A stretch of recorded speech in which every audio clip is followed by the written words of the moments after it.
Hello and welcome again to chemistry classes. I know बहुत ज़्यादा समय हो गया है और उसके लिए I am really sorry, but मैं कोशिश करूँगा कि मैं रेगुलर अपडेट करता रहूँ वीडियो, बट थोड़ा बिजी होने के कारण थोड़ा समय लग जाता है। तो आइए स्टार्ट करते हैं सोल्यूशन का पार्ट 2।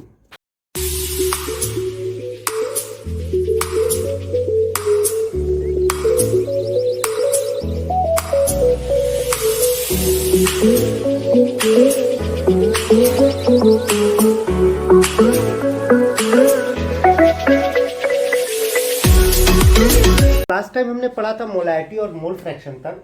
आज हम पढ़ेंगे सॉल्युबिलिटी के बारे में। तो आज का पूरा वीडियो होगा सॉल्युबिलिटी के बारे में।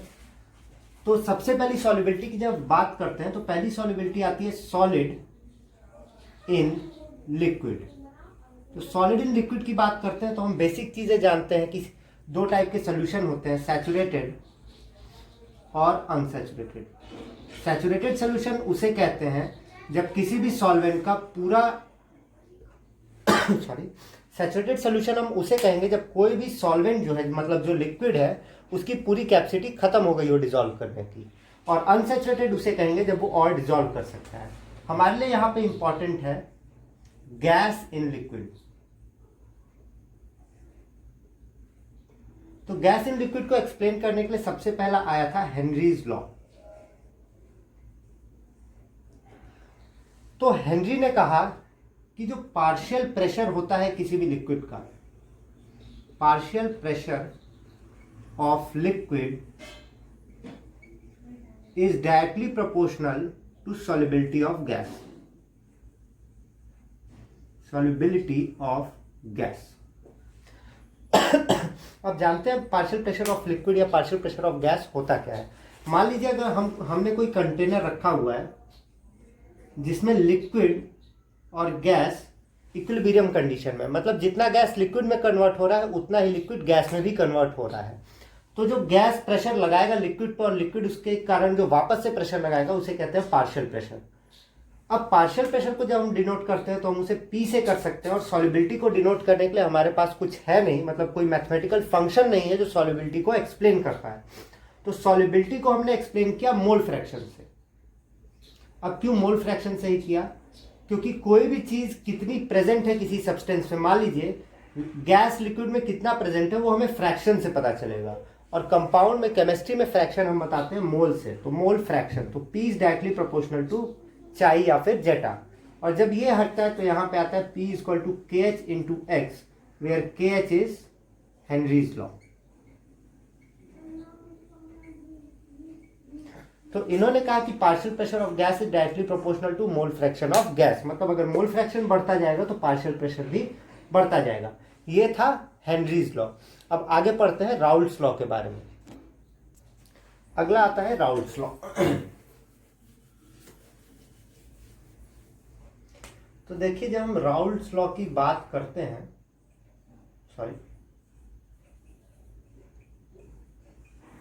राउल्ट्स लॉ, तो राउल्ट्स लॉ कहता है जब हम दो सब्सटेंस को एक साथ मिलाएं, मान लीजिए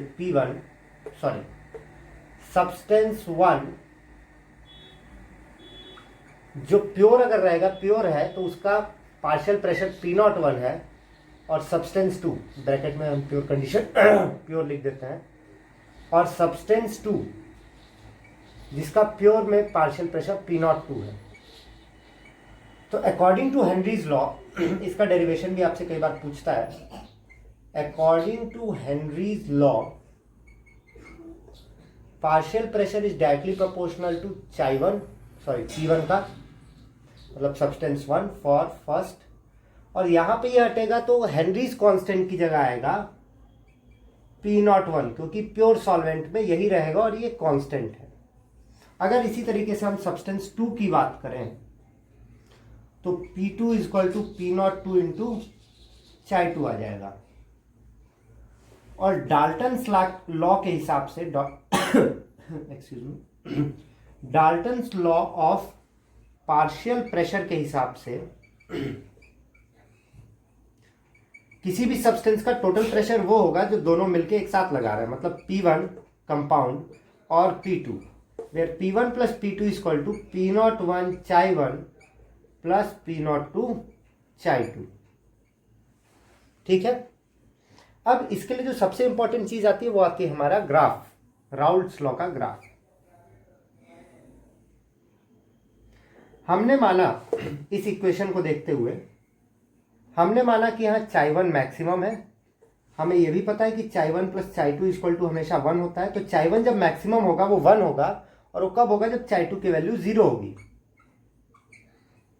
और जब चाई1 मैक्सिमम होगा तो प्रेशर भी इसका मैक्सिमम होगा, जो कि होगा P01। और इसी तरीके से जब हम आगे बढ़ेंगे तो चाई2 मैक्सिमम हो जाएगा, चाई2 हो जाएगा 1 और चाई1 की वैल्यू हो जाएगी 0, और यहाँ पे प्रेशर सबसे अधिक होगा जिसको लिख सकते हैं P02। ठीक है। और जब इन दोनों पॉइंट्स को कनेक्ट करते हैं, है ना, तो ये वाला ग्राफ हमें बताएगा P1 बराबर P01 चाई1, और ये ग्राफ बताएगा P02 चाई2 इक्वल टू P2। और जब इस लाइन को हम लोग जोड़ते हैं तो ये हो जाएगा P बराबर P1 प्लस P2। अभी थोड़े आफ्टर इफेक्ट्स हैं, तबीयत खराब थी। तो ये आपका राउल्ट्स लॉ का ग्राफ, जो कि आपके लिए बहुत ही ज़्यादा इंपॉर्टेंट है एंट्रेंस एग्जाम के पॉइंट ऑफ व्यू से, और तो और आपके एग्जाम से। तो आपसे ये पूरा पूछ सकता है या तो ये ग्राफ पूछ सकता है। अब इसके बाद हमें एक और चीज़ पढ़नी है, उसकी बात करते हैं। इतना अगर आप समझ गए तो इसके जस्ट बाद एक आता है, एक टाइप का मिक्सचर आता है जिसे हम कहते हैं एजियोट्रॉपिक मिक्सचर। तो मैं उसको भी बता देता हूँ अगर आपने इसे नोट कर लिया हो तो। लास्ट वाले वीडियो पे आपने बहुत अच्छे व्यूज दिए थे, आई होप कि इस पे भी मिले। दो कंसिस्टेंसी की थोड़ी सी कमी है, थोड़ा मैं बिजी रहता हूँ, बट आई होप अगर आप इतना ही प्यार देते रहेंगे तो वीडियो मैं अपलोड करता रहूँगा टाइमली, और अच्छी करने की कोशिश करूँगा। आपकी तरफ से कोई रिकमेंडेशन है तो आप ज़रूर मुझे बता सकते हैं, आप कमेंट सेक्शन में कमेंट भी कर सकते हैं। ओके, तो एजियोट्रॉपिक मिक्सचर नेक्स्ट आते हैं।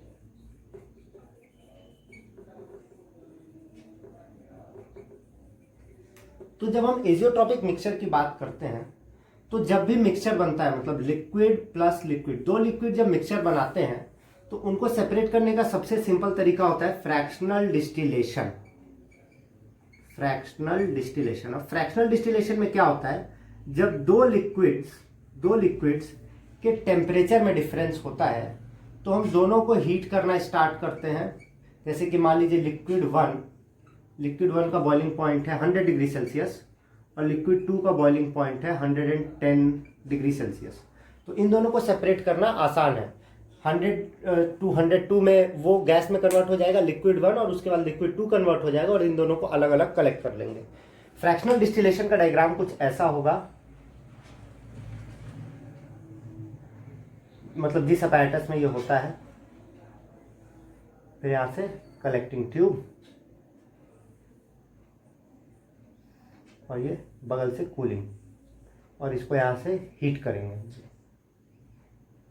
ठीक है, तो इसमें ये गैस में कन्वर्ट होगा और फिर यहाँ से लिक्विड में कन्वर्ट होके हो जाएगा। यहाँ से पानी जाता रहता है जो लिक्विड को जल्दी ठंडा करने में हेल्प करता है। तो ऐसा होता है कुछ फ्रैक्शनल डिस्टिलेशन। डायग्राम थोड़ा इग्नोर करिएगा, बहुत सुंदर डायग्राम मैंने नहीं बनाया है। तो कुछ ऐसे मिक्सचर्स होते हैं जिनका बॉइलिंग पॉइंट डिफरेंस, मतलब जिनको इस प्रोसेस से सेपरेट ना किया जाए, एजियोट्रॉपिक मिक्सचर वो भी होते हैं, मतलब जिनके बॉइलिंग पॉइंट का डिफरेंस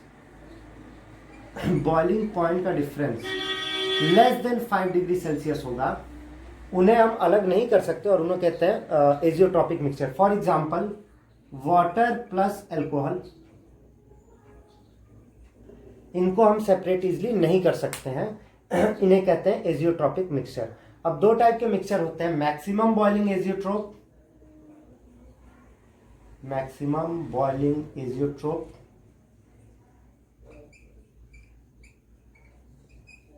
और minimum boiling azeotrope.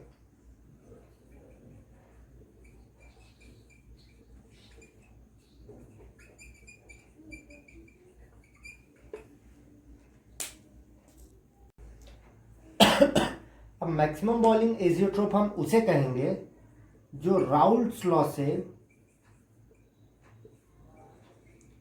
Positive deviation show करता है, और मिनिमम बॉइलिंग उसे कहेंगे जो राउल्ट्स लॉ से नेगेटिव डेविएशन शो करता है। अब ये पॉजिटिव और नेगेटिव डेविएशन क्या होता है, अभी आगे पढ़ते हैं। अब देखिए, हम जब सॉल्यूशंस की बात करते हैं तो दो टाइप के सॉल्यूशन या मिक्सचर होते हैं, आइडियल और नॉन आइडियल। ये देखिए आपके एंट्रेंस एग्जाम के पॉइंट ऑफ व्यू से बहुत इंपॉर्टेंट है और ये कई बार ये क्वेश्चंस आ चुके हैं। देखिए, दो टाइप के सॉल्यूशन होते हैं, ideal which does not exist और नॉन आइडियल। तो पहले आइडियल से स्टार्ट करते हैं। आइडियल सॉल्यूशन वो होते हैं जिनमें डेल्टा एच ऑफ मिक्सिंग, ये देखिए बहुत ही इंपॉर्टेंट पॉइंट है, delta H of mixing zero होता है। मतलब ये कहता है कि अगर दो सब्सटेंस को हम मिला रहे हैं जो अलग अलग इंथैल्पी है जिनकी या अलग अलग टेम्परेचर है, तो जब उनको मिक्स करते हैं तो मिक्स करने के बाद उनके हीट एनर्जी या इंथैल्पी में चेंज जीरो होगा। मतलब कि अगर सिंपल शब्दों में बताया जाए तो मान लीजिए आपने गर्म और ठंडा पानी मिक्स किया सॉरी, तो जो गर्म और ठंडा पानी मिक्स किया गया उसको मिक्स करने के बाद जो टेम्परेचर है, टेम्परेचर में चेंज मतलब इंथैल्पी में चेंज जीरो होगा, कोई इंथैल्पी में चेंज नहीं होगा, जो कि पॉसिबल नहीं है। ये सबसे पहला पॉइंट है। दूसरा पॉइंट इन्होंने क्या बोला कि delta V of mixing is equal to zero. Delta V of mixing का मतलब क्या हुआ कि अब दो सब्सटेंस जो अलग अलग टेम्परेचर पे हैं उन्हें बनाया गया, जब मतलब उन्हें जब मिलाया गया तो वॉल्यूम में चेंज पॉसिबल नहीं है। और ऐसा होता नहीं है, जब दो चीज़ें अलग अलग टेम्परेचर पे होती हैं तो थोड़ा बहुत वॉल्यूम गैस के फॉर्म में या लिक्विड के फॉर्म में या तो साइड्स पे चिपक जाता है या तो उड़ जाता है, तो ये भी पॉसिबल नहीं है, पर आइडियल सोल्यूशन यही कहता है। और तीसरा और सबसे इंपॉर्टेंट पॉइंट जो ये कहता है वो कहता है they always follow they always follow Raoult's law. Raoult's law ये इनकी दूसरी इंपॉर्टेंट चीज थी। इसके बाद आते हैं नॉन आइडियल सॉल्यूशन, मतलब ये एग्जिस्ट नहीं करते हैं, तो इसमें तो सारी चीजें गलत हो जाएंगी। नॉन आइडियल मतलब delta H of mixing not equal to zero. दूसरा point delta V of mixing मतलब चेंज करने पे जो वॉल्यूम है वो भी नॉट इक्वल टू जीरो। और तीसरा और सबसे इंपॉर्टेंट पॉइंट जो ये बताते हैं does not follow Raoult's law. ये आपको एकदम से याद रखना है अगर आप एंट्रेंस एग्जाम के लिए वीडियो देख रहे हैं तो भी, क्योंकि देखिए एंट्रेंस एग्जाम में आपके क्वेश्चन कैसे आएंगे। कहेगा an ideal solution follows the following, delta H of mixing zero, delta V of mixing zero, always follow Raoult's law, चौथा ऑल ऑफ द अबव। तो आप ऑल ऑफ द अबव पे टिक कर देंगे। अब देखिए एजोट्रॉपिक मिक्सचर हमने राउल्ट्स लॉ के बेसिस पे बताया था। तो अभी अभी हमने पढ़ा था राउल्ट्स लॉ का ये वाला ग्राफ, यहाँ चाय 1 इक्वल टू 1, चाय 2 इक्वल टू 0, यहाँ चाय 2 इक्वल टू 1, चाय 1 इक्वल टू 0, ये हुआ P02, ये हुआ P01, और ये लाइन जो दोनों को ज्वाइन कर रही हो P equal to P1 plus P2, यही। तो अगर ये पॉजिटिव डेविएशन शो करता है तो मतलब इस ग्राफ को फॉलो नहीं करेगा, बल्कि इसका एक ऊपर से ग्राफ बनेगा जिसको फॉलो करेगा। तो ये पॉजिटिव डेविएशन मतलब अगर ये ग्राफ है तो जो स्ट्रेट लाइन बननी चाहिए थी वो स्ट्रेट लाइन ना बनके इसके पॉइंट्स ऐसे आएंगे, हम कनेक्ट करेंगे तो ठीक है। ये ग्राफ आपको बनाने को पूछ सकता है आपके बोर्ड एग्जाम में। So this is positive deviation. कहेगा show the deviation of Raoult's law, या what are the non ideal solution, show by graph. Negative deviation of Raoult's law, show by graph. और अगर यही चीज नेगेटिव डेविएशन शो करती है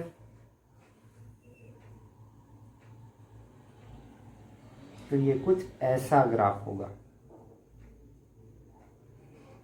और जो पॉइंट्स हैं उनकी यूजुअल मीनिंग है, यूजुअल प्लेसेस पे वो एग्जिस्ट करेंगे, ठीक है।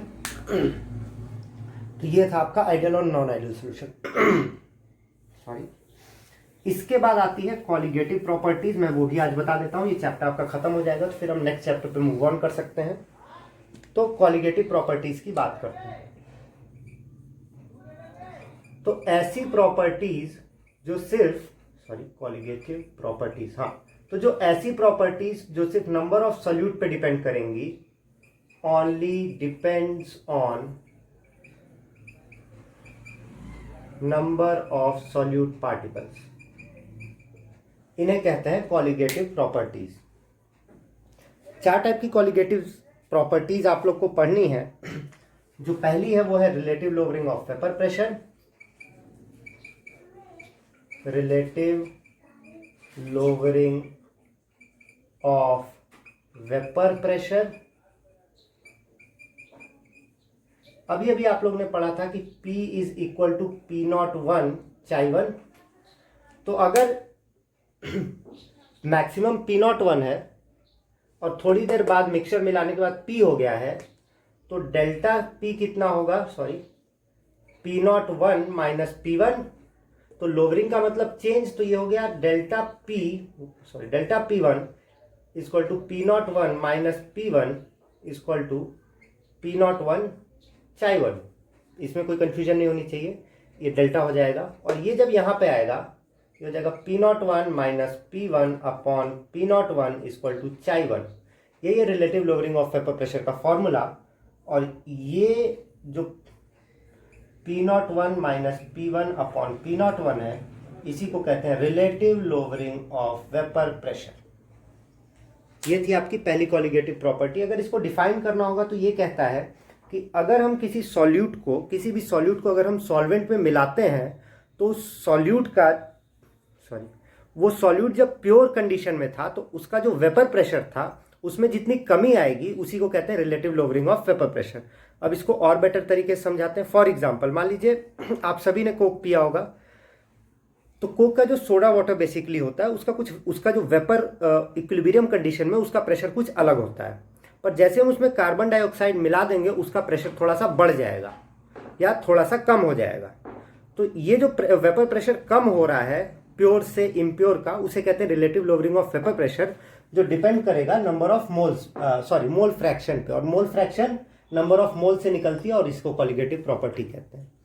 दूसरी और तीसरी कॉलिगेटिव प्रॉपर्टीज जो है वो एकदम सिमिलर है, मैं इसीलिए दोनों को एक साथ बताता हूं। एलिवेशन ऑफ बॉइलिंग पॉइंट ये कहता है कि अगर कोई प्योर सॉल्वेंट है और उसमें कोई सॉल्यूट हम मिला देते हैं, तो उसके बॉइलिंग पॉइंट में जितना चेंज आएगा उसे कहते हैं एलिवेशन ऑफ बॉइलिंग पॉइंट। और उसी तरीके से मिलाने के बाद अगर उसके फ्रीजिंग पॉइंट में कुछ चेंज आएगा, चेंज का मतलब गिरावट आएगी, तो उसे कहेंगे डिप्रेशन ऑफ फ्रीजिंग पॉइंट। तो एलिवेशन ऑफ बॉइलिंग पॉइंट कहता है delta TB is directly proportional to M, small M molality दिखाता है, और डेल्टा टीबी का मतलब चेंज इन बॉइलिंग पॉइंट, मतलब एलिवेशन इन बॉइलिंग पॉइंट।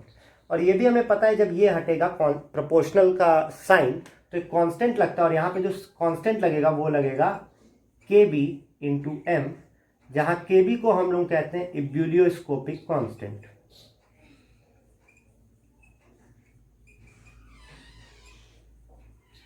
इसी तरीके से हम जब फ्रीजिंग पॉइंट की बात करेंगे तो ये भी सेम फॉर्मूला पे होता है, delta TF is directly proportional to M, तो delta TF becomes KF into M। और यहाँ KF को हम लोग कहते हैं क्रायोस्कोपिक कांस्टेंट, सॉरी। अब इसके बाद आपकी एक और कॉलिगेटिव प्रॉपर्टी बचती है, फोर्थ वन, जिसको हम लोग कहते हैं ऑस्मोटिक प्रेशर। पहले इसको मैं समझा देता हूँ ऑस्मोटिक प्रेशर को। जितने लोग बायो के ये वीडियो देख रहे हैं वो ऑस्मोसिस का नाम पहले से जानते हैं, और जो ICSE या CBSE के बच्चे हैं 12th में जो बायो नहीं लिए, उन्होंने 10th में ज़रूर ऑस्मोसिस पढ़ा होगा, पर फिर भी मैं वो आप लोग को वापस से बता देता हूँ क्योंकि कभी कभी डेफिनेशन में आ जाता है। तो movement of solvent molecules from region of higher concentration to lower concentration across a semi-permeable membrane is known as osmosis। अब इसका बेसिक मतलब जानते हैं कि क्या होता है। जब हम कोई सॉल्यूशन बनाते हैं तो उसमें सॉल्वेंट और सॉल्यूट पार्टिकल दोनों रहते हैं, पर अगर हम उसे एक सेमी परमिएबल मेम्ब्रेन से अलग कर दें, सेमी परमिएबल मेम्ब्रेन मतलब जो कुछ लोग को आने दे और कुछ लोग को ना आने दे, तो सॉल्वेंट मॉलिक्यूल कंसंट्रेशन के हिसाब से बराबर होना चाहता है।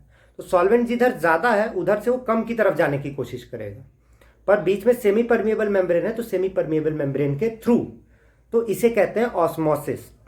अब इस ऑस्मोसिस को रोकने के लिए, क्योंकि लगातार अंदर जा रहा है तो उधर से कोशिश करेगा कि उसे रोकें, तो इस ऑस्मोसिस को रोकने के लिए जो प्रेशर लगेगा उसे कहते हैं ऑस्मोटिक प्रेशर, जिसे कि हम लोग पाई से दिखाते हैं। तो ऑस्मोटिक प्रेशर कहता है कि pi is equal to CRT, where C is concentration, और हमें पता है कि कॉन्सेंट्रेशन किससे हम लोग दिखाते हैं, मोलैरिटी से। तो पाई हो जाएगा N2/V इंटू RT, और ये इधर चला आएगा πV equal to N2 into RT, where N2 is number of moles. तो ये रहा आपका कॉलिगेटिव प्रॉपर्टीज, और यहाँ पे खत्म होता है आपका चैप्टर सॉल्यूशन। अगर आपने लास्ट तक वीडियो देखा है तो थैंक यू वेरी मच। अगर आपने अभी तक लाइक शेयर और सब्सक्राइब नहीं किया है तो लाइक शेयर और सब्सक्राइब जल्दी से करें, अपने फ्रेंड्स के साथ शेयर करें जिनका बोर्ड एग्जाम आ रहा है। And I promise from now on कि मैं अब कंसिस्टेंट रहने की पूरी कोशिश करूंगा। Signing off.